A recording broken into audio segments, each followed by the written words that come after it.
When I was in grade school, I barely got through. I flunked fourth grade. I flunked the math in fourth grade, and passed the other stuff, but I flunked math, so I had to repeat fourth grade. Which didn't do me very much good. I remember the second fourth grade, and I had to do division. How do I remember that?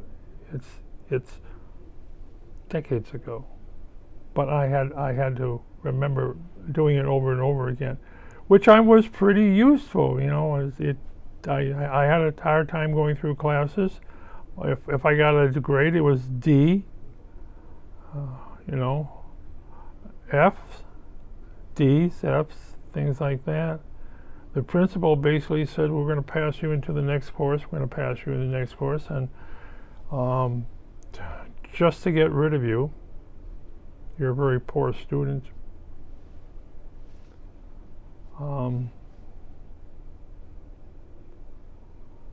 So I went into high school, and there I was a poor student of everything I did, except theater. You have to be an idiot to flunk theater. I didn't flunk theater. I passed it. Yeah. I wouldn't even thought about going into the production work, and I was told directly as that thing, well, you have to be a production manager and you have to take all these courses. I can't afford college. But I was under an impression I could not afford college.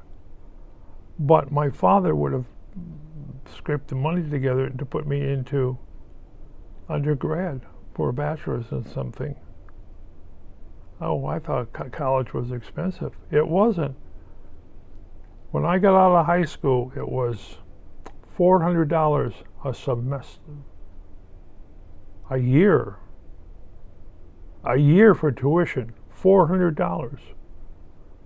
When I started going to college, it went from 1970 to 1980, $800 a year, for university, state university. Wow. I think I should have taken a course like writing, not production work. Too expensive. Oh, did I lose money? But over and over again. Well, in college, I realized that if I made a mistake, it's college. It's like in chemistry, in graduate school. If I made a mistake, I did it in graduate school lab, not in a professional world. And I said, well, I can do this course and I can do that course, because I will never, in my wildest dreams, ever get a job in the field. Guess what? I was in analytical chemistry. I walked into the thing. My supervisor knew who I was. And a beard, long hair. So, you know, that beard's coming off and the long hair is going to be cut. Yes, ma'am. And I want to see what I'm supposed to see. This resume is a little light.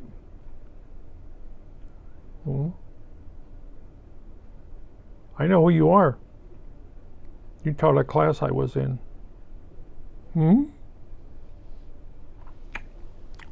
Do stupid things over and over again. Well, as an analytical chemistry, I did the same thing day in and day out in the lab. Day in and day out. Day in and day out. And somebody asked me, isn't this boring? I said, darn right it's boring. Why are you doing it? It's called paycheck. Day in and day out, over and over again. I had a decade of this, minus the other minus the other assignments I was given to do by not only my supervisor, but that guy and her and her and her. Like, they would bring me things to work on besides what I was doing. Sure, can you do this? Yes, I heard you have the skill for doing this. Yeah, you've seen my master's yeah, coursework. Oh, you did that in school because I saw your thing. Oh, okay. You can handle electron microscope. Yes, I can do this. Yes, I can do that. I had water. I had everything over and over again. I spent my weekends at the university. Got there on Friday and left on Sunday night. Over and over again. And then I became a chemical engineer. Thermodynamics. I studied that. I studied this. And of course, when I got the job, they knew my resume. They knew who I was, which is